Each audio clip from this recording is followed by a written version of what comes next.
Hey friends, welcome to our first town hall of 2024. I'm so happy that you're here and excited to be back with you. We just finished up the 2024 legislative session, and so now we're in the middle of reviewing all 591 bills that were passed. I have to say that was a record, and I don't love these records. We passed 575 last year, which was a record. Remember when I was in the legislature, we could barely get to 500. So they are getting more efficient. I'm really proud of our legislators and grateful for their sacrifice.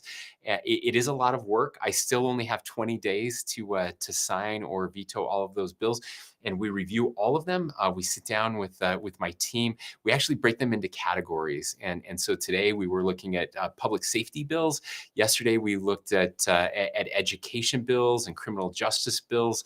We looked at some bills around elections today. So lots of bills to review, and I'm looking forward to getting through all of those. I do have until March 20th to either sign or veto, or I can also allow a bill to become law without my signature. So we have a lot of work to do over the next week and a half. But I'm grateful again to my legislators, to cabinet and staff members, members of the public who were part of the process. It really is sausage making in the best possible way. It can be a little bumpy and ugly at times, but it's still better, I think, better than any other system on earth. And I'm grateful for all solutions that were found during this legislative session. So I'm excited tonight to take some questions from you and answer them. If you have questions, feel free to put them in the comments, and we will try to answer as many as we can. We had some people that submitted questions ahead of time.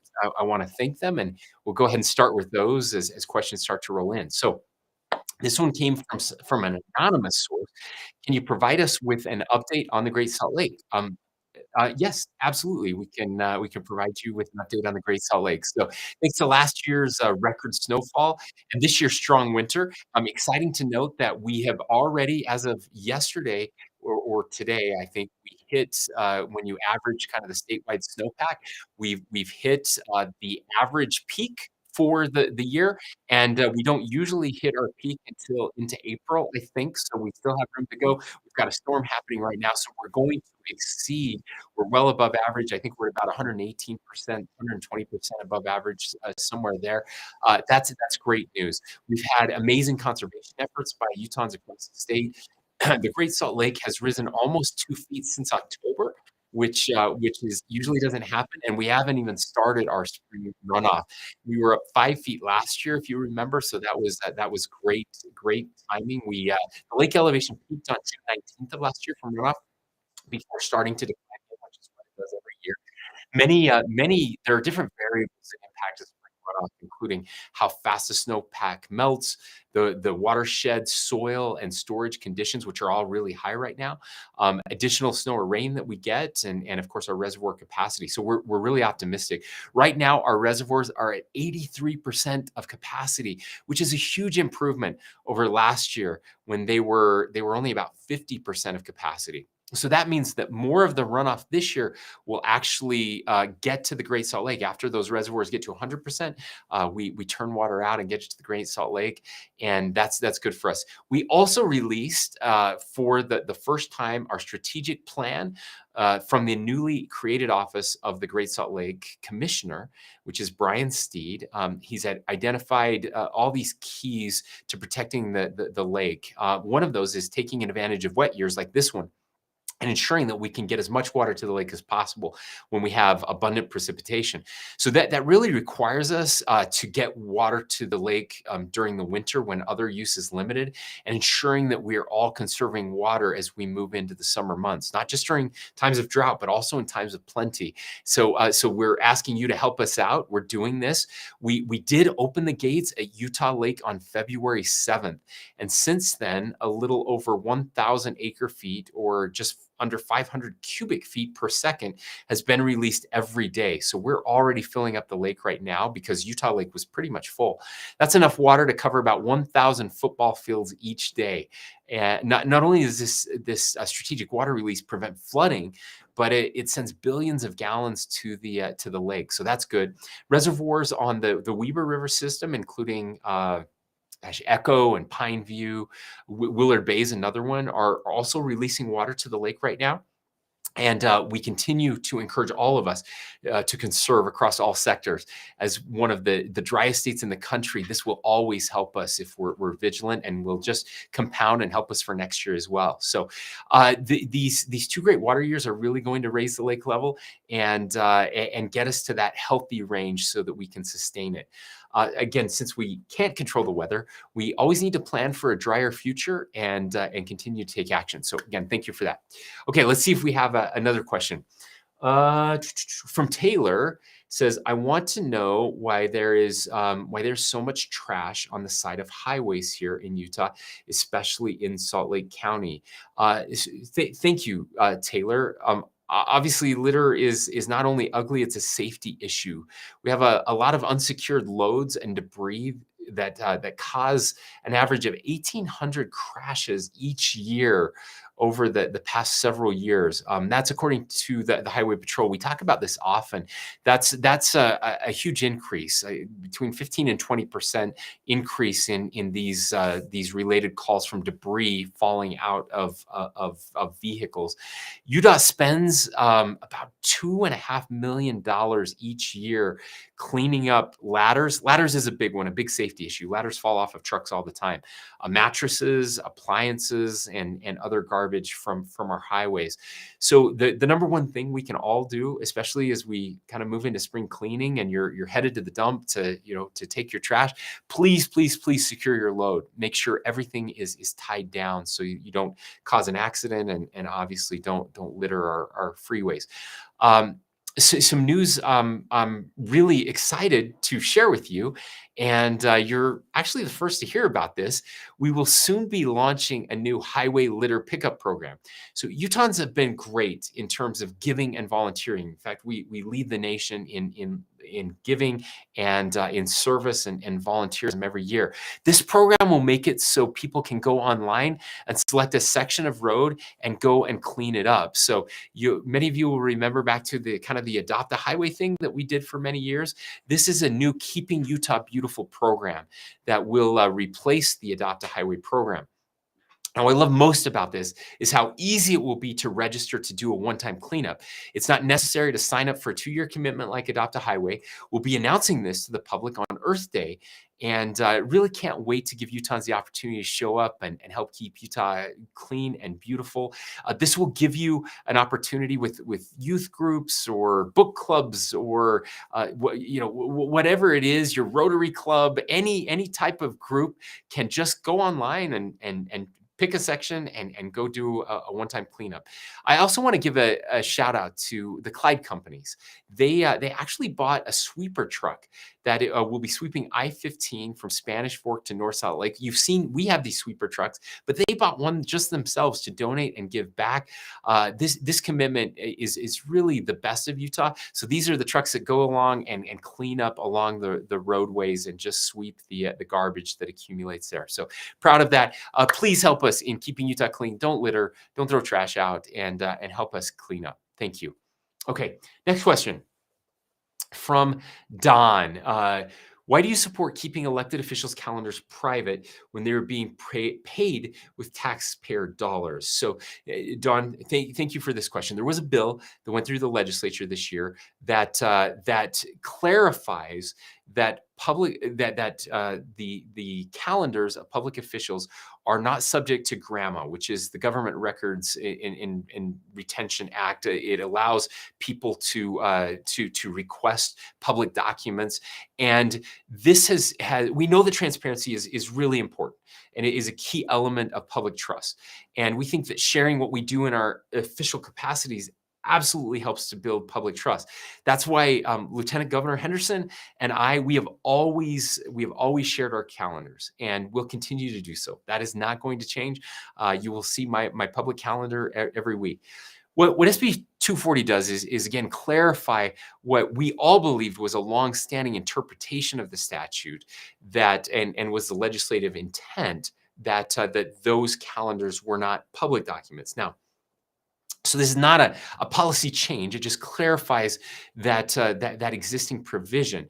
The intent language is a further clarification. Again, this long-standing interpretation of the statute has always been the legislative intent that a daily calendar is not a public record. Now, I want to say again, as a statewide elected official, that this is my full-time job, and that's why I think it's so important. With our legislators, they are part-time officials. They have real jobs, and this is not what they do every day. And their daily calendar is filled with lots of other things that are not public duties. And so that's why I felt it was important to sign that record. But my promise to you is I will continue to share my calendar with you, and I hope that other public officials will do the same. Okay. Next question from Yeo. I hope I'm pronouncing that right. Can you explain the Major League Baseball and National Hockey League bill and the implications that come along with it? Absolutely, I can. So let's start maybe with the Major League Baseball bill first. Well, actually, let me start more broadly. We have two potential opportunities here. The potential for Major League Baseball is expanding. We know that. We know it's going to happen.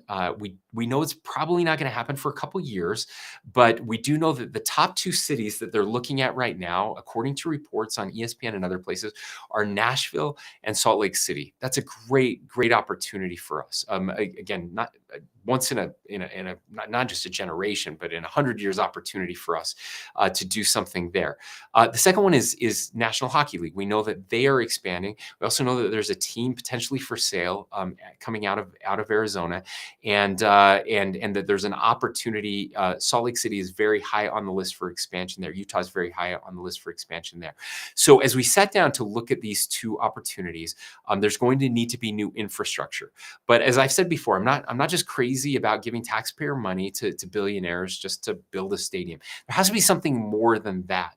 And I want to be incredibly cautious with taxpayer dollars. So here's what happened. The good news is, first of all, that unless you live in Salt Lake City or visit one of these properties or rent a car in Utah, which very few Utahns ever rent a car in Utah. The rest of us will never pay any taxes associated with the NHL or Major League Baseball, according to these two bills. So that's really important. But these opportunities are so much bigger than that, and that's why I'm so supportive of what we're doing. So let's start with Major League Baseball. Utah's west side, Salt Lake City's west side, is poised for redevelopment and opportunities to create a visionary plan, something that has never happened before and that can make a big difference. So the Power District, which is located very close to the State Fair Park, if you've ever been out there, we've been trying to figure out what to do with the State Fair Park.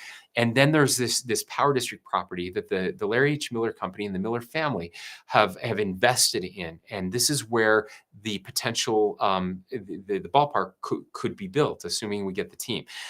Now, this bill does a couple things. It creates this Utah Fair Park Area Investment and Restoration District, which allows the state to collect the sales and property tax just in that area to invest in this new development and invest in a ballpark and everything that comes around it. So it also implements a 1.5% increase in car rentals that I mentioned.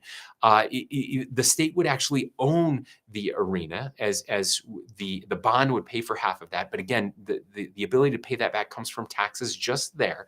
And then the ball team, assuming we get one, and we wouldn't build one without it, would then pay back a significant amount of that money to the state over time. So I believe that this is ultimately a good deal for the West Side, good for Salt Lake City, and good for the entire state of Utah. Again, it's only triggered if and when the Major League Baseball team is secured, and that we ensure that this team is actually coming to Utah. Now, the NHL bill is similar. We know that the Utah Jazz are the heart of downtown, and having basketball and hockey there could bring even more life and opportunity to our capital city. But those investments made go far beyond. This project is so much bigger than just a hockey arena and sports. So the bill does allow for a sales tax increase if Salt Lake City decides they want to do this. Ultimately, it's up to the mayor and city council and the people of Salt Lake City. They could add a sales tax for 0.5%, so half of 1%. So a very small amount that could be used then for NHL, and this would revitalize again not just an arena, but a big section, multiple blocks, really rethink the way we do all of downtown to get people shopping opportunities, recreation opportunities, dining opportunities, how you could walk in different places, and we would be rethinking the Salt Palace Convention Center and other buildings down there to make this difference. So I am incredibly excited about the vision, and I can't wait to see what comes next in that area. So thank you for asking. Okay, next question from Matthew. It says, also excited for NHL and MLB possibilities. Have you heard of the Rio Grand Plan? Removing the rail yards that divide Salt Lake City and rerouting the trains along 500 West would open up a lot of land for redevelopment and reunite the city around the beautiful historic Rio Grande Depot. I'm curious about your thoughts.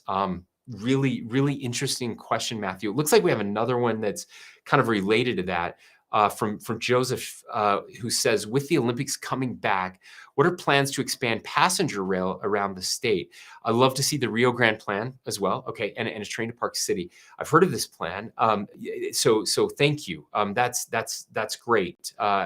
So yes, this is a plan that is out there. It's an interesting one. I've seen some of the details, but haven't studied it in a lot of depth. We have regular meetings with Mayor Mendenhall, and we're talking about some of those ideas.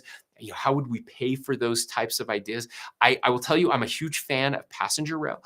I think we need more of it. I had an opportunity 2 weeks ago when I was in Washington, D.C. to meet with the Department of Transportation with cabinet member Buttigieg, Secretary Buttigieg, and talked specifically about passenger rail, what that looks like, the investments from the federal government, how we could do more of that in Salt Lake. We are really excited for the Olympics coming back in 2034. I can tell you that after we're done with the legislative session and all the bill signings, I'll be sitting down with Mayor Mendenhall, with the Speaker and the President, and other people in this area that have an interest in Salt Lake and other parts of the state to think long term. What do we want the next 10 years to look like? How can we get more passenger rail into other places? I would love to get passenger rail to Park City. Not sure that's in the cards over the next 10 years, but the Rio Grande Plan is something that we will certainly look at, and we want all ideas on the table. We really want to dream big and envision how we can make some of these generational investments so that our kids and grandkids have the high quality of life that we enjoy here.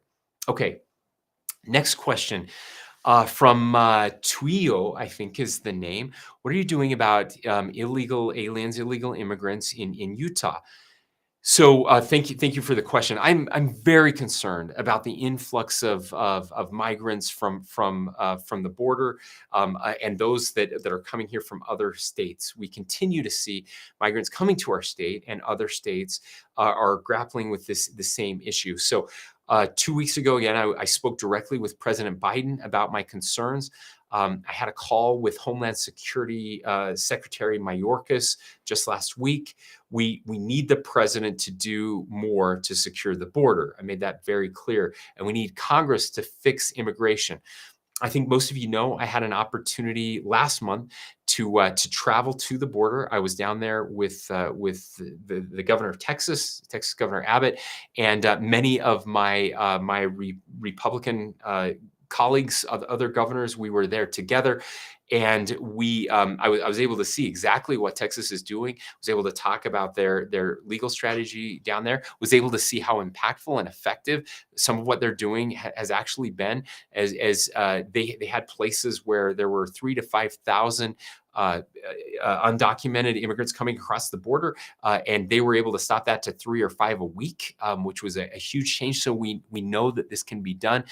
We know we have to fix our asylum laws, and we have to fix the legal immigration laws as well. And I would greatly appreciate Congress to actually start doing some of that. We do need some more funding for our immigration authorities. As I talk to them at the border, they are really struggling right now.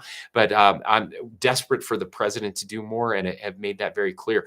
Now, I have sent troopers and Utah National Guard members to the border at the request of Texas Governor Abbott. We continue to have those conversations, and Utah is doing our part to help with this crisis. So, thank you for the question. All right, let's go ahead and move on to our next one. Thank you for all these questions, by the way. We have another one from Bert in Holiday. Let's see. Bert says, "You are in an election year. What do you want to focus on most during your campaign?" Thank you for the question, Bert. It is an election year. Interestingly enough, most states actually their statewide races for governor and others occur in during the midterms and not during the presidential election cycle. We're one of maybe close to a dozen states. I think maybe 9 states that have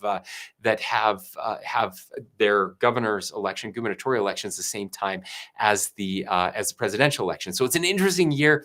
Obviously, we're going to get inundated with things, but really, my campaign just mirrors the policy goals that I have as governor. I made lots of promises when I ran for governor the first time. So proud that we've been able to complete so many of those promises. But my highest priorities are the big problems right now, and that is housing and the increasing housing attainability. We need our children and grandchildren to be able to afford to live in our beautiful state. I want them to be able to have their own homes.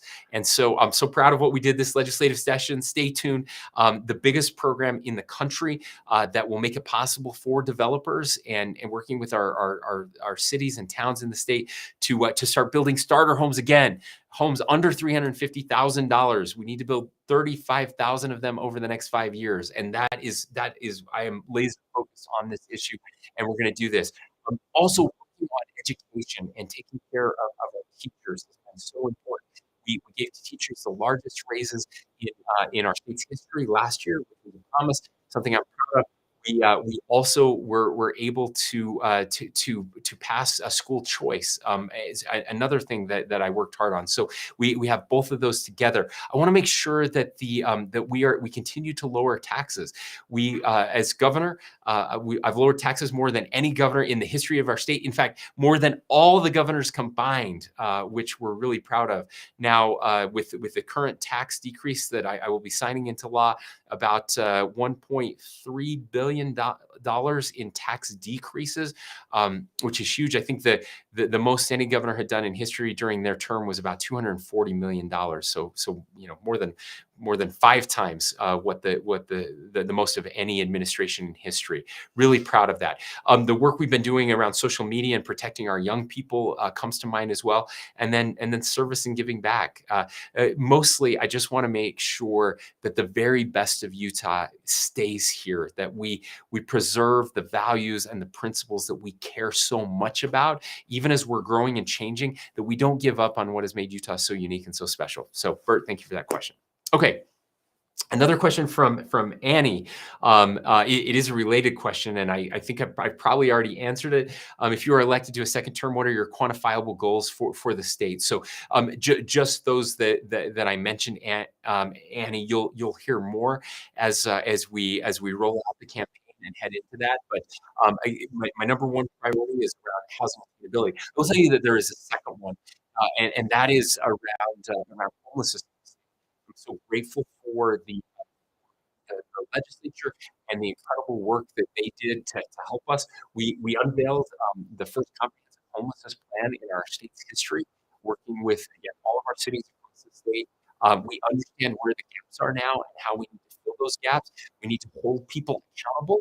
That means that as I've looked what's happened in our major cities across this country, some of the most iconic cities, places like San Francisco and Portland and Los Angeles and other areas, Washington D.C., where unsanctioned camping and homelessness is just overwhelming the city and causing safety hazards for people who are homeless as well as for residents of those cities. And to see that starting to happen here in Salt Lake City and in some other places, I refuse to let that happen here. We're not going to do that. And so we are going to hold people accountable.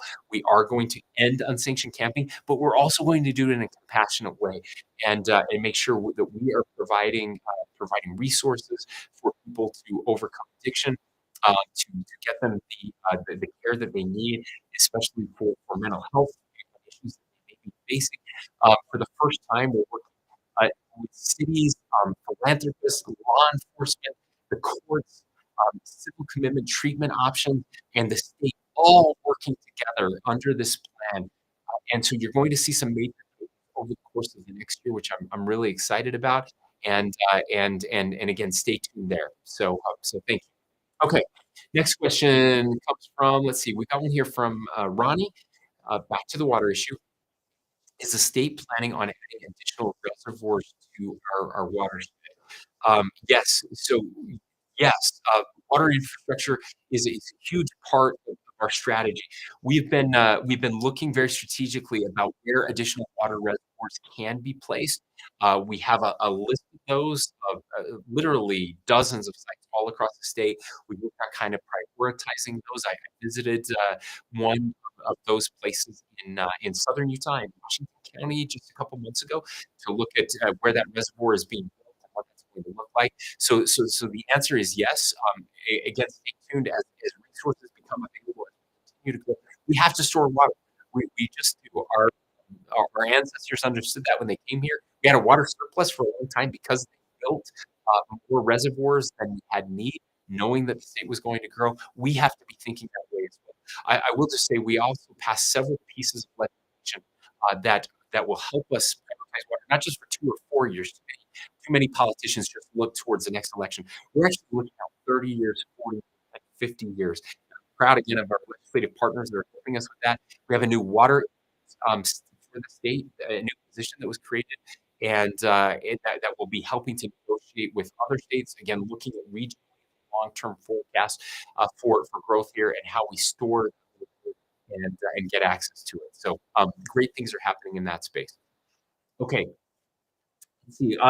Nick, wasn't the new flag passed through legislation last year? How come it was just barely unveiled at the Capitol or this past weekend? Nick, thank you for the question. So the answer is yes. The new flag legislation was passed last year, but the law had a delayed implementation date of March 9th of this year, which is State Flag Day. Now, most people probably had a State Flag Day, but it was in March, and that's why it didn't become official, even though it was passed last year. It did not become official until this past Saturday. Now, I know there's some controversy around the new flag.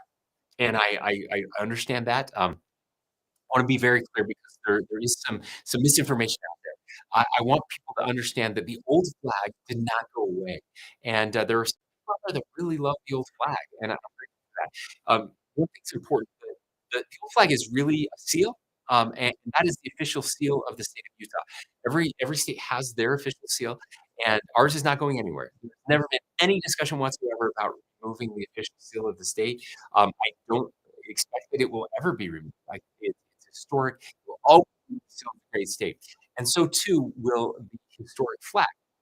What they did was there was never a process for a new flag. They just needed one for their World's Fair. They didn't have one. So the governor said, well, let's just put our seal on a background, and that will be the governor's flag until the legislature actually goes through the process to create a state flag. So that happened in the early 1900s, around, sometime around there. And eventually the legislature never got around to doing it. So they just thought, I guess this is our flag. Happened in many states. That's why there are so many states where the flags all look exactly the same. You can't tell the difference unless you're up close. But there were some states that did their own flag. Texas is one of those, very famously. They have a green flag with their seal on it. It's incredibly ugly. I love the Texas flag, and the flag that is the green flag with the seal on it. And of course, the four corners now, a very iconic flag. Mexico, Arizona has an iconic flag. Colorado has an iconic flag, and now Utah has a flag that is also separate and iconic. But the legislation preserves the historic flag. I also signed an executive order requiring that historic flag will always be flown above the state capitol. And if the two flags are ever flown together, the historic flag will have the place of prominence above the new beehive flag. And I think that's a great compromise, and I think it's something that we can all be proud of. I do think the beehive flag is kind of cool. It's the first to have input from the state of Utah. We had more than 5,000 submissions people submit. I think there were 7,000 actual designs and descriptions that all came in, and it was a cool process. Obviously, not everyone's happy, but it's growing on me the more I see it. Still love the Equity flag, and yes, still have it back here behind me. So we love that. Okay. Um, question from Connie.